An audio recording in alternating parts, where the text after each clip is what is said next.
नमस्कार मंडळी. मंगळवार मार्केटिंगमध्ये तुम्हा सगळ्यांचं स्वागत. आरोग्य सिरीजमध्ये आज आपल्याबरोबर आपल्याला माहिती देण्यासाठी डॉक्टर रेवती राणे आलेले आहेत. अकलूजमध्ये गेली 11 वर्ष त्यांची प्रॅक्टिस आहे. मल्टी स्पेशालिटी एपेक्स हॉस्पिटल आणि अकलूज IVF सेंटर याच्या त्या डिरेक्टर आहेत. त्यांना त्यांच्या सामाजिक कार्यासाठी आणि पब्लिक अवेअरनेससाठी अनेक पुरस्कार मिळालेले आहेत. डॉक्टर रेवती, मंगळवार मार्केटिंगमध्ये तुमचं स्वागत. धन्यवाद. IVF बद्दल अनेक शंका असतात लोकांच्या मनात हो. आणि ऐकलेला शब्द आहे किंवा थोडंसं वाचलेलं असतं लोकांनी. पण मला पहिल्यांदा आपण अशी सुरुवात करूया की एक्झॅक्टली IVF म्हणजे काय, त्याची थोडक्यात प्रोसिजर कशी असते. हा अगदी महत्वाचा तुम्ही आता पॉइंट सांगितला की IVF बद्दल लोकांनी वाचलेलं असतं. खरं तर प्रॉब्लेम इथेच सुरू होतो की लोक वाचतात, त्यातली माहिती किती शास्त्रशुद्ध आहे, किती सायंटिफिकली ती बेस्ट आहे ते माहिती नसतं आणि त्यातून गैरसमज जास्त सुरू होतात. बरोबर. त्याच्यामुळे सायंटिफिकली करेक्ट माहिती ही लोकांपर्यंत पोहोचणं, तो सोर्स तसा पाहिजे की त्यांना ती माहिती योग्य मिळतेय, तर ते महत्वाचं आहे. तर IVF म्हणजे काय की IVF हा इन विट्रो फर्टिलायझेशनचा शॉर्ट फॉर्म आहे. तो थोडक्यात काय आहे की स्त्री बीजांड शरीराबाहेर काढलं जातं, ओव्हरीमधून oocyte काढलं जातं, त्याच वेळेस स्पर्म घेतला जातो आणि स्पर्म आणि बीजांड हे बाहेर फर्टिलाइज केलं जातं आणि त्याच्यानंतर जो गर्भ तयार होतो तो गर्भ मग गर्भाशयामध्ये पुढे सोडला जातो. राईट. सो थोडक्यात ही प्रोसिजर आहे ज्याला आपण IVF म्हणतो. त्याचे प्रकार बरेच आहेत, त्याच्यामध्ये आता ऍडव्हान्सेस पण खूप आलेले आहेत. आता इथे म्हणजे आता तुम्ही व्याख्या सांगताना एक म्हणलात की बाहेर त्याचं फर्टिलायझेशन केलं जातं. तर जेव्हा बाहेर आपण म्हणतो ते एन्व्हायरमेंट कसं असतं ते थोडंसं सांगा. तर ह्यात अजून एक सांगते की लोक ह्याला टेस्ट्यूब बेबी म्हणतात ना, सर्वसामान्य की टेस्ट्यूब बेबी केलं असं. तर एकतर आता हे टेस्ट्यूब मध्ये नाही केलं जात, हे थोडं समजण्यासाठी इनिशियली सुरुवातीच्या प्रोसेसेसमध्ये ते टेस्ट्यूबचा वापर होतही असेल, पण टेस्ट्यूबमध्ये ॲज बाळ नाही तयार होत, कारण याच्यामुळेच लोकांना वाटतं की ते टेस्ट्यूबमध्ये होतंय, बाहेर होतंय, तर ते काहीतरी कृत्रिम आहे. तर तसं नाहीये. जे एग बाहेर आपण घेतो शरीराबाहेर, तर त्याच्यामध्ये IVF पद्धतीमध्ये एग आणि स्पर्म हे एकत्र एका डिशमध्ये ठेवले जातात आणि ते इन्क्युबेटरमध्ये ठेवले जातात. बरोबर. जे आपल्या मनुष्याच्या शरीराशी थोडंसं त्याचं तापमान, त्यातले जे काही गॅसेस वापरले जातात ते त्याचे मेंटेन्ड असतात. IVF पद्धतीमध्ये त्याच्यामध्ये त्याच्यात नॅचरल सिलेक्शननी म्हणजे स्पर्म सिलेक्शननी जाऊन तो स्पर्म स्वतः जाऊन एगला फर्टिलाइज करतो आणि जे फर्टिलाइज जे एग असतात त्यातून पुढे बाळं तयार होतात. आता ह्यातच दुसरी जी प्रणाली आली आहे ज्याला आपण ICSI म्हणतो, ज्याला इंट्रासायटोप्लाझ्मिक स्पर्म इंजेक्शन. म्हणजे कसं आहे, काही जोडप्यांमध्ये असं असतं की ही जी IVF जी मध्ये आपण प्रोसेस बघतोय फर्टिलायझेशनची, जिथे स्पर्मनी स्वतः जाऊन पेनिट्रेट करायला पाहिजे oocyteला, त्या प्रोसेसमध्येच प्रॉब्लेम असतो. म्हणजे फर्टिलायझेशनच्या प्रोसेसमध्ये अडचण असते. मग अशा वेळेस आपण त्यांना जर IVF पद्धतीचा ऑप्शन दिला तर तेव्हा फर्टिलायझेशन कधी कधी होत नाही. म्हणून मग पुढची जी ऍडव्हान्स स्टेप आहे त्याला आपण ICSI म्हणतो, ज्याच्यामध्ये एक स्पर्म, चांगला स्पर्म आपण सिलेक्ट करतो आणि तो त्या oocyteच्या आत एका मायक्रोस्कोपच्या खाली एक बारीक निडलने आपण तो इंजेक्ट करतो, म्हणजे आत oocyteच्या आत सोडतो आणि तिथून पुढे मग ते इन्क्युबेटरमध्ये ठेवलं जातं. मग इन्क्युबेटरमध्ये ठेवल्यानंतर आपण त्याची ग्रोथ चेक करतो, कसे होत आहेत ते, आणि मग त्या तिसऱ्या दिवशी आपण जी बाळं बघतो त्याला आपण Day 3 एम्ब्रिओज म्हणतो, जे 6 सेल, 8 सेल, 12 सेल्स पर्यंत असू शकतात. आणि जे एम्ब्रिओज चांगल्या क्वालिटीचे आहेत ते पुढे जाऊन 5व्या दिवसापर्यंत, ज्याला आपण ब्लास्टोसिस्ट म्हणतो, तर तिथपर्यंत ते वाढतात. मग ते पेशंटच्या एम्ब्रिओच्या क्वालिटीवर तो Day 3चा एम्ब्रिओ किंवा Day 5चा एम्ब्रिओ आपण तो काय ट्रान्सफर करायचा आहे तो आपण डिसाईड करतो आणि मग तो स्त्रीच्या शरीराच्या आत, युट्रसच्या आत तो ट्रान्सफर केला जातो. राईट. सो आता ओव्हरऑल IVF प्रोसेसला त्याचं साधारण ड्युरेशन काय आहे किंवा त्याच्यामधले काही इम्पॉर्टंट स्टेप्स असतील तर ते थोडंसं सांगा आम्हाला. आता ना, कुठलीही प्रोसेस सुरू करायची म्हणजे हेही पेशंटनी लक्षात घेणं महत्वाचं आहे की पेशंट आमच्याकडे येतात आणि म्हणतात आम्हाला IVF करायचं आहे आणि त्यांना ते इमिजिएट हवं असतं. तर कुठल्याही गोष्टीची पूर्वतयारी महत्वाची असते. जसं आपण अभ्यास न करता परीक्षा नाही देऊ शकत, तसंच आहे की त्या पद्धतीने काही आपल्याला सपोज स्पर्म काउंट कमी असेल किंवा एग्सचा काउंट कमी असेल किंवा PCOD मध्ये मेटाबॉलिक चेंजेस बॉडीत खूप असतील, तर अशा वेळेस थोडंसं पूर्वतयारी म्हणजे प्रायमिंग ऑफ द बॉडी, त्या पेशंटचं आपण ज्याला म्हणतो प्री ट्रीटमेंट, ती पण महत्वाची राहते. त्यामुळे तोही कालावधी काउंट करणं गरजेचं आहे, कारण जर आपण प्री ट्रीटमेंट व्यवस्थित घेतली तर आपला IVFचा सक्सेस इम्प्रूव्ह होतो. म्हणजे ह्याच्यात गडबड नाही करून चालणार. कारण त्यांचं कसं असतं, आता आमचे 8-10 वर्ष झालेत आणि आम्ही आता तयार आहोत ट्रीटमेंटला आणि आम्हाला इमिजिएट द्या. आणि कधी कधी इमिजिएटली ते केलंही जातं आणि मग रिझल्ट चांगले येत नाहीत, एम्ब्रिओज चांगले तयार होत नाहीत. त्यामुळे जेव्हा किंवा जसं खूप वेट जास्त असेल तर त्याच्यातही रिझल्ट अफेक्ट होतात. त्यामुळे वेट लॉस म्हणा, लाईफस्टाईल मॉडिफिकेशन्स, काही मेडिसिन्स हे घेतल्यानंतर, पूर्वतयारी झाल्यानंतर, ब्लड वर्कअप कम्प्लीट झाल्यानंतर मग आपण ती प्रोसेस स्टार्ट करतो. मग एकदा का ती प्रोसेस सुरू झाली की जेव्हा आपण ठरवतोय की आता इथे ही प्रोसेस आपण स्टार्ट करतोय, मग ती फार मोठी लेंदी प्रोसेस नाहीये. त्याच्यामध्ये कसं होतं की जेव्हा आपण एखादा प्रोटोकॉल, प्रत्येक पेशंटचं वेगळे इंजेक्शन्स असतात, त्या प्रत्येक पेशंटच्या स्वतःच्या ब्लड रिपोर्ट्सवर, तिच्या वेटवर, तिच्या आधीच्या रिस्पॉन्सेसवर, या सगळ्यावर ते इंजेक्शन्स कुठले द्यायचे ते ठरवलं जातं. आणि मग त्या पेशंटला पिरियडच्या शक्यतो सेकंड डे पासून वगैरे ही ट्रीटमेंट सुरू होते. त्याच्यामध्ये आपण जी काही इंजेक्शन्स देतो ती साधारण 10 ते 12 दिवस रोज इंजेक्शन्स असतात. आता ह्याचीही लोकांना भीती वाटते की रोज एवढी इंजेक्शन्स टोचून घ्यायची. तर ही बऱ्यापैकी पेनलेस इंजेक्शन्स आहेत. त्यातून काहीतरी गाठी होतात किंवा खूप पेन होतं असं नाहीये. ती एकदम पेनलेस इंजेक्शन्स आहेत. त्याचे काही खूप मेजर साईड इफेक्ट नसतात, कारण डॉक्टर तुमच्यावर वॉच ठेवून असतात. तुम्हाला अशीच इंजेक्शन दिली जातात की ज्याचा तुम्हाला त्रास होणार नाही. बरोबर. ही हॉर्मोन्सची इंजेक्शन्स आहेत, ती कॅल्क्युलेट करून द्यायला लागतात, पण ती प्रॉपर तुम्ही अंडर गायडन्स घेतली तर त्याचा नाही त्रास होत. आणि मग 10 ते 12 दिवस इंजेक्शन घेतल्यानंतर जेव्हा तुमची बीजाची साईज आहे ती आम्हाला एका लेवलपर्यंत साधारण एक 15 मिलीमीटरच्या पुढे जेव्हा ते जातात, तेव्हा 15 ते 18 मिलीमीटरमध्ये आपण ते साईज वाढल्यानंतर आपण त्यांना ट्रिगर नावाचं इंजेक्शन देतो. ट्रिगर इंजेक्शन दिल्यानंतर ती परिपक्व होतात बीज, आणि ट्रिगर इंजेक्शन दिल्यानंतर ती फुटू दिली जात नाहीत शरीरात. आता ज्यांना आधी बाकी पद्धतीने ट्रीटमेंट घेतलेली असते, जसं IUI, त्याच्यामध्ये ते स्त्रीबीज शरीरात रप्चर होतं. IVF मध्ये ते रप्चर नाही होऊ दिलं जात, कारण आपल्याला ते बाहेर काढायचं आहे. राईट, कारण ते नंतर इन्क्युबेटर मध्ये ती जी मगाशी तुम्ही तर ते आपल्याला त्यासाठी एग्ज हवेत ना फर्टिलाइज करायला बाहेर. म्हणून इंजेक्शन ट्रिगरचं दिल्यानंतर 35 तासांनी साधारण ते आपण शरीराबाहेर काढतो. आता हे शरीराबाहेर कसं काढतं, तर त्याच्याबाबत पण लोकांना वाटतं माझ्या पोटातलं बीज काढणार कसं बाहेर. तर तेही काही असं ऑपरेशन वगैरे नाहीये. पेशंटला जे आपण जनरल अॅनेस्थेशिया म्हणतो, शॉर्ट ड्युरेशनचा, तो IV मधून दिला जातो. सिझर सारखी काही स्पायनल अॅनेस्थेशिया किंवा कमरेत भूल नसते. मग त्याच्यानंतर पेशंटला जसं ज्या पद्धतीने ट्रान्सव्हॅजायनल सोनोग्राफी केली जाते, त्या सोनोग्राफीच्या प्रोब मार्फतच एक निडल इन्सर्ट करून ते व्हजायनलीच ते आपण एग्स काढून घेतो बाहेर ओव्हरीतून. आणि ते त्याही दरम्यान पेशंटला काही त्रास होत नाही, कारण पेशंट अंडर अॅनेस्थेशिया असतो, भूल दिलेली असते. मग ती एग्स काढून घेतल्यानंतर आपण ती एग्स लॅबमध्ये देतो, जिथे एम्ब्रिओलॉजिस्ट त्यांचं पुढे काम सुरू करतात. आणि मग पेशंटला ओटीच्या बाहेर घेतलं जातं. ओटीच्या बाहेर मग पेशंटला साधारण एक 2 ते 3 तास थोडंसं भूल राहते, कधी थोड्या उलट्या वगैरे होऊ शकतात. नॉर्मली पोटात एक 2-3 दिवस ओटी पोटात जडपणा जाणवणं वगैरे ह्या गोष्टी होतात.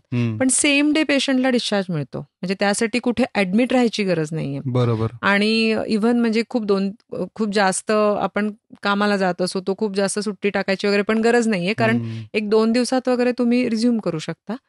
आणि ह्याच्यानंतर मी असं म्हटलं की हे जे आपण आता एग्स म्हणजे स्त्रीबीजांड काढून दिलेली आहेत, त्याच दिवशी आपण हजबंडला स्पर्म द्यायला सांगतो. मग आता हे स्पर्म दिल्यानंतर मग हे स्पर्म्स मी मगाशी सांगितलं तसं ते स्पर्म्स आणि एग्स म्हणून आपण एम्ब्रिओज तयार करतो. बरोबर. आणि मग हे जे एम्ब्रिओज आपण बघतो, नेहमीची साधारण आता अशी प्रोसिजर आहे की ट्रान्सफरचे 2 प्रकार आहेत एम्ब्रिओ ट्रान्सफरचे. एक तर fresh embryo transfer. Fresh embryo transfer म्हणजे काय, की ज्या सायकलमध्ये, ज्या महिन्यामध्ये तुमचे एग्स बनवलेत, त्याच महिन्यात आयदर 3ऱ्या दिवशी किंवा 5व्या दिवशी तुमचं बाळ जे काही तयार झालंय ते तुमच्या युट्रसमध्ये ट्रान्सफर केलं जातं. त्याला फ्रेश ट्रान्सफर म्हणतात.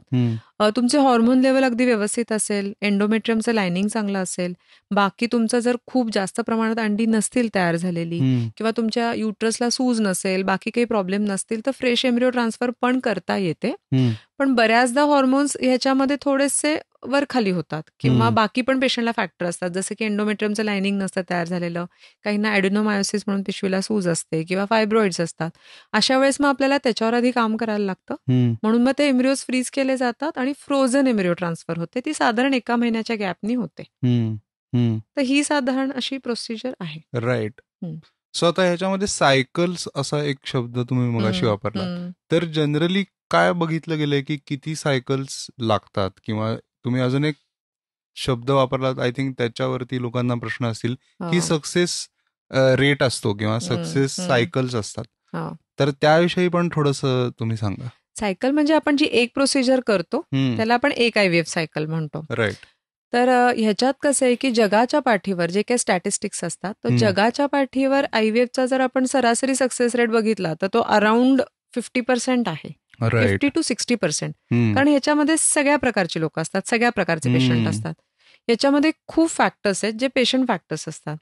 जसं की पेशंटचं एज ही गोष्ट अशी आहे ना जी आपण नाही चेंज करू शकत. कारण बायोलॉजिकल क्लॉक जे आहे किंवा एज रिलेटेड जे स्पेशली स्त्रियांच्या शरीरात जे बदल होतात त्याच्यामुळे एग क्वालिटीवर, अंड्यांच्या क्वालिटीवर खूप फरक पडत असतो. त्याच्यामुळे एज पेशंटचं काय आहे, त्याच्याबरोबर बाकीचे प्रॉब्लेम काय आहेत, त्यांच्या अंड्यांची क्वालिटी कशी आहे, म्हणजे स्त्रीबीज अंड्यांची क्वालिटी कशी आहे, शुक्राणूंची काउंट कसं आहे, त्याची क्वालिटी कशी आहे, त्याची मॉर्फॉलॉजी कशी आहे, या सगळ्यावर तुमचे एम्ब्रिओज कसे तयार होणार, ते A grade, B grade, C grade कुठल्या प्रकारचे होत आहेत ते अवलंबून असतं. आणि त्या एम्ब्रिओच्या ग्रेडिंगवर तुमचा सक्सेस रेट अवलंबून असतो. म्हणजे जर तुमचं एम्ब्रिओचं ग्रेडिंग किंवा तुमचं युट्रसचं लायनिंग याच्यामध्ये प्रॉब्लेम असेल तर तो सक्सेस रेट तुमचा 30% पर्यंत पण खाली येऊ शकतो. आणि जर सगळं चांगलं असेल तर तो 80% पर्यंत वर जाऊ शकतो. सो हे कम्प्लिटली पेशंट बेस्ड आहे हा रिझल्ट. आपण असं सांगू शकत नाही की बाबा हाच पर्सेंटेज आहे, पण ऍव्हरेज काढायचं म्हटलं तर इट इज अबाउट 50 to 60%. म्हणजे IVF ला सुरुवात करताना ह्या सगळ्या गोष्टींचा पण विचार करणं तितकंच गरजेचं आहे.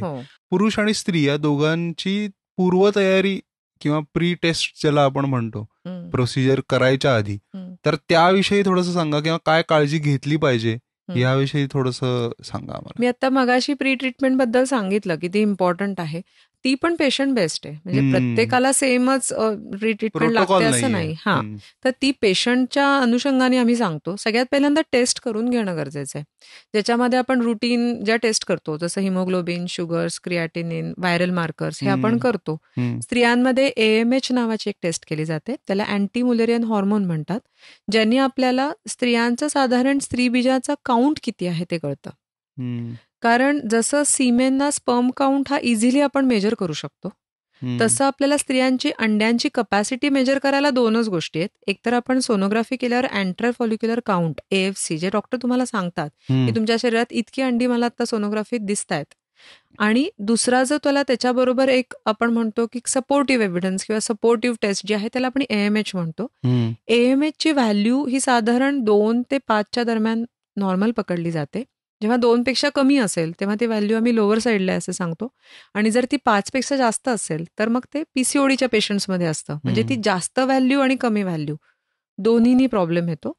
जेव्हा पेशंटचे व्हॅल्यूज कमी असतात तेव्हा आम्ही त्यांना प्री ट्रीटमेंट देतो, ज्याच्यामध्ये अनेक आहेत. DHA नावाचे सप्लिमेंट्स आहेत, टेस्टोस्टेरॉन जेल्स वापरल्या जातात, ज्याच्यामुळे पेशंटचे एक क्वालिटी इम्प्रूव्ह होते. पण यात पेशंटने हे लक्षात घेणं गरजेचं आहे की अंड्यांचा जो काउंट आहे, म्हणजे एगचा जो काउंट आहे तो नाही वाढू शकत खूप सिग्निफिकंटली, कारण की प्रत्येक स्त्री हा एक विशिष्ट एगचा साठा घेऊन जन्मलेली असते, आणि तो तिच्या वयाच्या 12व्या वर्षी जेव्हा पाळी सुरू होते तिथपासून तो साठा हळूहळू कमी होत जातो, आणि 30 वयाला 35 वयाला तो अजून ड्रास्टिकली कमी होतो, आणि आफ्टर 35-40 तो बऱ्याच प्रमाणात वॉशआउट होतो. सो बेसिकली याच्यात असं आहे की तो काउंट आपण नाही वाढवू शकत. मी जे मगाशी म्हटलं की biological clock, we cannot fight with the biological clock, कारण ही बायोलॉजिकली प्रोसेस चालू आहे जी आपण थांबवू शकत नाही. पण हे आहे की त्याच्यावर आपण ऍक्ट करू शकतो. त्या गोष्टीला आपण पुढे चर्चा होईलच फ्रीजिंग बाबत वगैरे, ते पुढे त्या गोष्टी आहेत. पण ह्याच्यामध्ये मग एकची क्वालिटी इम्प्रूव्ह करायला आपण देऊ शकतो. सिमिलरली मी आता म्हटलं PCOD असेल तर वेट रिडक्शन, एक्सरसाइज, मेडिटेशन, आम्ही हेही बघतो की मेंटल स्ट्रेसचा पण खूप निगेटिव्ह इम्पॅक्ट होतो IVFच्या रिझल्ट्सवर. त्याच्यामुळे एक मेडिटेशन म्हणा, एनी फॉर्म ऑफ एक्सरसाइज किंवा स्वतःचा मेंटल स्ट्रेस, कारण स्ट्रेस फॅक्टरनी क्वालिटी डिटोरिएट झालेली ही खूप वेळा दिसून येते, तर ह्याच्यावर काम करणं गरजेचं आहे. गुड हेल्दी डाएट त्यांनीही फरक पडतो. कारण आपण कितीही वरून सप्लिमेंट दिली तरी सुद्धा एक जे बॅलन्स डाएट देऊ शकतं पेशंटला ते आपण नाही देऊ शकत. बरोबर. सो ते डाएट फॉलो करणं आणि हे हजबंड वाईफ दोघांनी करणं गरजेचं आहे. आणि जेव्हा ते when they are together in to it तर त्याचा रिझल्ट इम्प्रूव्ह होतो. जेव्हा ते एकमेकांना सपोर्ट करतात तेव्हा इम्प्रूव्ह होतं. तसं स्पर्मचा जर काउंट कमी असेल, क्वालिटी कमी असेल तर त्याच्यातही बऱ्याच गोष्टी सांगितल्या जातात ज्यात लाईफस्टाईल मॉडिफिकेशन्स आहेत. मेन ॲडिक्शन्स साठी सांगितलं जातं की टबॅको चोईंग किंवा अल्कोहोल, स्मोकिंग ह्या सगळ्या गोष्टी we have to stop it कारण ते स्पर्मला टॉक्सिक आहेत. दुसरी गोष्ट क्वालिटी इम्प्रूव्ह होण्यासाठी आम्ही सांगतो की हॉट एन्व्हायरमेंट अवॉइड करायचे आहेत, हॉट शॉवर्स अवॉइड करायचे आहेत. काही फूड्स आपल्याला जी काही डाएटचा ॲडवाईस आहे तो घ्यायचा आहे. Workout, exercise helps. So male आणि फिमेल हे दोघांना ह्या टेस्ट केल्या जातात. हजबंडचेही सगळे ब्लड रिपोर्ट्स यात केले जातात कारण आपण स्पर्म लॅबमध्ये यूज करणार आहोत म्हणून. राईट. अजून एक इरा टेस्ट म्हणून एक प्रश्न वाचताना मला दिसला की इरा टेस्ट बऱ्यापैकी सांगितली जाते. तर इरा टेस्ट विषयी पण थोडंसं. तर इरा टेस्ट म्हणजे काय की ही काही प्रत्येक IVF जोडप्याला नाही सांगितली जात. इरा म्हणजे एंडोमेट्रियल रिसेप्टिव्हिटी एसे, ज्याच्यामध्ये काही पेशंट्समध्ये असं होतं ना की एंडोमेट्रियम छान असतं, एम्ब्रिओज चांगले असतात आणि आम्ही ट्रान्सफर करतो पण फेल होतं, म्हणजे ते कन्सिव्ह होत नाहीत. मग अशा वेळेस आपल्याला कॉज माहिती नसतो. जेव्हा आपल्याला माहिती आहे की युट्रसचं लायनिंगच चांगलं नाही आहे किंवा एम्ब्रिओची क्वालिटीज खराब आहे, अशा वेळेस आपण त्यांना सांगू शकतो, एक्सप्लेन करू शकतो, त्यांचा निगेटिव्ह रिझल्ट यायचा. पण कधी कधी असं होतं की सगळं चांगलं असताना सुद्धा त्यांचं इम्प्लांटेशन होत नाही. मग अशा वेळेस इरा टेस्टचा रोल येतो, ज्याच्यामध्ये आपण युट्रसचं लायनिंग तयार करतो त्या पेशंटचं. एका स्पेसिफिक डेला ते बायोप्सी म्हणजे काही त्याला भूल वगैरे नसते, एक OPD लेवलची प्रोसिजर आहे. आपण बारीक प्लास्टिकच्या कॅन्युलाने ते काढतो आणि ते आपण टेस्टिंगला देतो.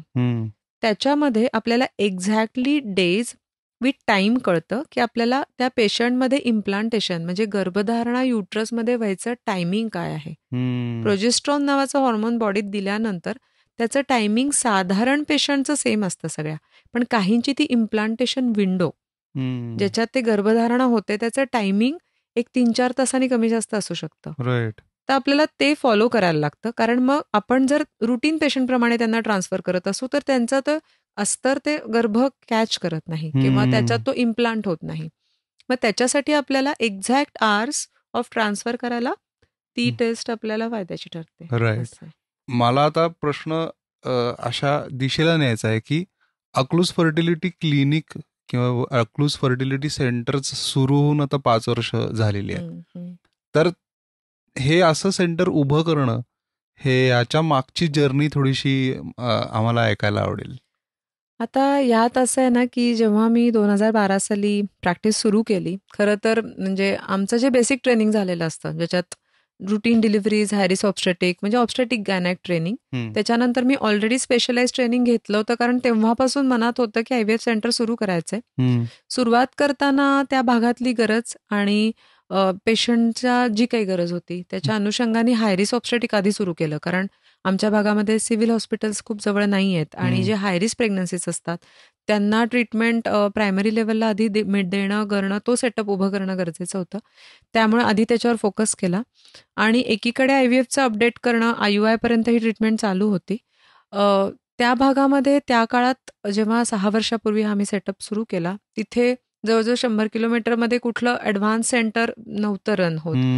त्यामुळे त्या भागामध्ये ते सेंटर सुरू करताना थोडा अवेलेबिलिटीचा इश्यू होता, टेक्निकल इश्यूज होते, अफोर्डेबिलिटीचा पण इश्यू होता कारण ह्याच्यात इन्व्हेस्टमेंट बऱ्यापैकी आहे जे डॉक्टर सुरू करतात त्यांना, आणि जी टेक्नॉलॉजी आणायला लागते किंवा जे एक्सपर्टीज लागतात त्याचाही थोडासा प्रॉब्लेम येतो, अडचण येते. पण त्याच्यामध्ये काही लाईक माइंडेड लोक मिळतात. सो मला काही पार्टनर्स पण आम्ही 4 जण एकत्र आलो आणि आम्ही ते सेंटर सुरू केलं. सुरू करताना म्हणजे आम्हाला बरेच जण म्हणाले की पेशंटला परवडेल का, होईल का. मी म्हटलं ठीक आहे, आम्ही स्टार्ट तर करतोय, पुढे भविष्यात जे होईल ते बघता येईल. पण त्याच्यामध्ये पेशंटचं हे म्हणा की आमचं आत्तापर्यंत कसं असतं, एक 5-6 वर्षामध्ये आपला पेशंटचा आपल्यावर तेवढा विश्वास निर्माण झालेला असतो. तो पेशंटचा विश्वास, त्यांनी दिलेला सपोर्ट, याच्यामुळे आमचं IVF सेंटर चांगलं रन झालं. आणि मी आता हे म्हणजे अभिमानाने सांगू शकते की जे काही आम्ही सुरू केलंय, तर आता आम्ही जे सुरुवात करताना आम्हाला ज्या आम्ही टेक्नॉलॉजीजनी आम्ही सुरुवात केली, तर आता आम्ही ज्या गोष्टी पुण्या मुंबईमध्ये होत आहेत त्या सेम टेक्नॉलॉजीज आम्ही अकलूजमध्ये पण प्रोव्हाइड करतोय. म्हणजे असं नाही की ग्रामीण भागात आम्ही ते देतोय म्हणून सर्व्हिसेस ग्रामीण भागासारख्या आहेत. बरोबर. तर त्याच्यामध्ये आम्ही त्यांना जे काही त्यांना आज शहरात ट्रीटमेंट मिळणार आहे ती आम्ही द्यायचा पूर्णपणे तिथे प्रयत्न करतोय. त्याच्यामध्ये अडचणी आल्या, निश्चित आल्या. कारण मी म्हटलं तसं की थोडं एम्ब्रिओलॉजिस्टची एक्सपर्टी मिळणं, जाण्याचा प्रश्न, ह्या सगळ्या गोष्टी होत्या. पण ह्याच्यामध्ये सगळ्यात फायदा महत्वाचा पेशंटचा झाला. कारण जेव्हा आम्ही सुरुवातीला ट्रीटमेंट देत होतो, जेव्हा आमच्याकडे आयव्हीएफ सेंटर नव्हतं, एक तर आम्ही पूर्ण ट्रीटमेंट पेशंटला देऊ नाही शकायचो. एका लिमिटपर्यंत आलं की आम्हाला रिफर करायला लागायचं पेशंट. आणि गावाकडे तर असं होतं ना की शेतीचं असतं, त्यांची गायी असतात, जनावरं असतात, मग त्यांना ते वेळ द्यायला लागतो. ते असं सारखं पुण्याला येणं आणि ह्या ट्रीटमेंटला फ्रिक्वेंट व्हिजिट्स लागतात. असं नाही होत की बाबा आपण महिन्याभराच्या गोळ्या घेतल्यात आणि घरी आलोय. सो ते जायला लागतं, सोनोग्राफीज करायला लागतात. तो हे जाणं येणं, ट्रॅव्हलिंग, त्याची कॉस्ट, हा पेशंटचीही फार गैरसोय होती. तर त्याच्यामुळे पेशंटला हे फार फायद्याचं झालं आणि जसा त्यांचा विश्वास वाढत गेला तसा आम्हाला पेशंटचा प्रतिसाद पण चांगला मिळत गेला. मगाशी आपण बोलता होता, तुम्ही एक रेफरन्स दिला होता की 8-10 वर्ष झाली आहेत आणि आता आयव्हीएफ पाहिजे तर मला लगेच रिझल्ट हवेत. तर आयव्हीएफचा विचार केव्हा व्हायला पाहिजे एकतर, आणि तो कोणी करणं गरजेचं आहे? आता एक तर हे वर्षांबाबतच आधी हा मुद्दा मी क्लिअर करते. आता हे पूर्वीसारखं असं नाही राहिलंय. पूर्वी ना अगदी लास्ट रिसॉर्ट म्हणून अगदी शेवटी 10-15 वर्ष झाले तर काहीच होत नाही आणि मग आयव्हीएफचा विचार केला जायचा आणि त्याच्यामुळे त्याचे रिझल्ट पण कमी होत होते. आता थोडी मानसिकता बदलली आहे. लोक थोडं लवकर अप्रोच करतायत, त्याच्याबाबतचे त्यांचे गैरसमज कमी झालेत. दुसरं महत्वाचं असं आहे की ह्याच्यात कॉमन कसं आहे की ज्याला आपण इंडिकेशन्स ऑफ आयव्हीएफ म्हणतो की स्त्रियांचे काही फॅक्टर्स आहेत, पुरुषांचे काही फॅक्टर्स आहेत. स्त्रियांचे सगळ्यात इम्पॉर्टंट आपण फॅक्टर बघितले तर गर्भनलिका, म्हणजे ज्याला आपण फॅलोपियन ट्यूब म्हणतो, त्या ब्लॉक असणं किंवा कधी कधी एक्टोपिक प्रेग्नन्सीने त्या काढलेल्या असतात किंवा त्या व्यवस्थित कार्यक्षम नसतात. खरं तर आयव्हीएफचा सुरुवातीला शोध याच्यासाठीच लागला होता की गर्भनलिका ब्लॉक आहेत. मग ते गर्भनलिका ब्लॉक असेल तर स्त्री बीजांड आणि शुक्राणू एकत्र येऊ शकत नाहीयेत, स्पर्म. तर मग अशा वेळेस आपल्याला ते बाहेर काढून फर्टिलाइज करून आत सोडायला पाहिजे. तो बायपास असल्यासारखं. सो ट्यूबचा हा सगळ्यात इम्पॉर्टंट इंडिकेशन होतं, जे अजूनही आहे. सेकंड, ओव्हरीजचं काही प्रॉब्लेम असेल. प्रॉब्लेम म्हणजे आता आपण जसं म्हटलं की अंड्यांची संख्या खूपच कमी असेल, तर अशा वेळेस आपण बाकी ट्रीटमेंटनी IUI सारख्या ट्रीटमेंट करत राहिलो तर त्याच्यामध्ये वेळ बऱ्यापैकी जातो आणि त्यातून तेवढे रिझल्ट मिळतीलच याची आपण गॅरंटी नाही देऊ शकत. मग अशा वेळेस आपण जर ती लवकर IVFची ट्रीटमेंट ऑप्ट केली तर रिझल्ट बेटर राहतात. जसं अंडी कमी असणं प्रॉब्लेम आहे तसं जास्त असणं पण आहे. जसं PCOD आपण बघितलं, PCODच्या पेशंटला इमिजिएट IVF लागतं असं नाहीये. बऱ्याचदा मेडिसिन्सवर, लाईफस्टाईल मॉडिफिकेशनवर त्यांची ट्रीटमेंट होते. नॅचरल म्हणजे मेडिसिन्स देऊन, कॉन्टॅक्ट ठेवून ते होऊ शकतात. IUIनी पण प्रेग्नन्सी राहू शकते. काही केसेसमध्ये हे सगळं करून नाहीच रिझल्ट आला तर मग आपण त्यांना IVF करायला सांगतो. त्याच्या व्यतिरिक्त युट्रसचे काही प्रॉब्लेम्स असतील, जसं की युट्रसच्या फायब्रॉइड्स आहेत किंवा ॲडिनोमायोसिस आहे, ज्याच्यामध्ये आपल्याला 2 स्टेपमध्ये ट्रीटमेंट लागते. म्हणजे त्या ॲडिनोमायोसिसची सूज कमी करायला इंजेक्शन्स द्यायचे आहेत वगैरे, तर अशा केसेसमध्ये पण होतो. अजून महत्त्वाचा एक आहे ज्याला एंडोमेट्रिओसिस म्हणतात, ज्याचं प्रमाण वाढत चाललंय. त्याच्यामध्येही एक क्वालिटी, त्याचा एंडोमेट्रिओसिस हा असा आहे, हा खरं तर एक वेगळाच विषय, त्याच्यावर पूर्ण चर्चा होऊ शकते. पण एंडोमेट्रिओसिस युट्रस, ओव्हरी, ट्यूब सगळ्यालाच अफेक्ट करतं. डिसायफर करून सांगाल का तुम्ही की एंडोमेट्रियोसिस म्हणजे काय? एंडोमेट्रियोसिसचं थोडक्यात सांगायचं म्हटलं तर जे एंडोमेट्रियम लायनिंग असतं, जे पिरियड्सच्या वेळेस शरीराबाहेर जातं, तर ते जे एंडोमेट्रियम लायनिंग आहे, ते एंडोमेट्रियमचे लायनिंग फक्त एंडोमेट्रियममध्ये न असता, जसं काँग्रेस गवत कुठेही जातं आणि उगवतं ना, तसं ते कधी कधी मसलमध्ये जातं, ओव्हरीजमध्ये जातं, युट्रसवर जातं, अगदी डायफ्रॅम आतड्यापर्यंत, युरिनरी म्हणजे ब्लॅडरपर्यंत पण. म्हणजे ते सगळीकडे ते जाऊन त्या सेल्स, एंडोमेट्रियमच्या सेल्स तिथे जाऊन इम्प्लांट होतात. आणि दर पिरियडला जेव्हा युट्रसमधून ब्लिडिंग होतं तिथेही शरीरात आत ब्लिडिंग होत असतं आणि त्याच्या बाजूला मग आतल्यात ब्लिडिंग होत राहतं, बारीक सारीक असं थोड्या प्रमाणात.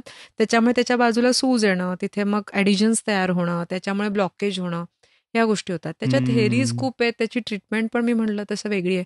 पण हा आजार एक तर वरून कळत नाही खूप इझिली. त्याचा आपल्याला जेव्हा आपण लॅप्रोस्कोपी वगैरे करतो तेव्हा आपल्याला कळतं की बाबा आहे, काही सोनोग्राफीच्या फीचर्सनी कळतं. पण एंडोमेट्रिओसिसच्या पेशंटला आयव्हीएफचा बऱ्यापैकी चांगला फायदा होतो.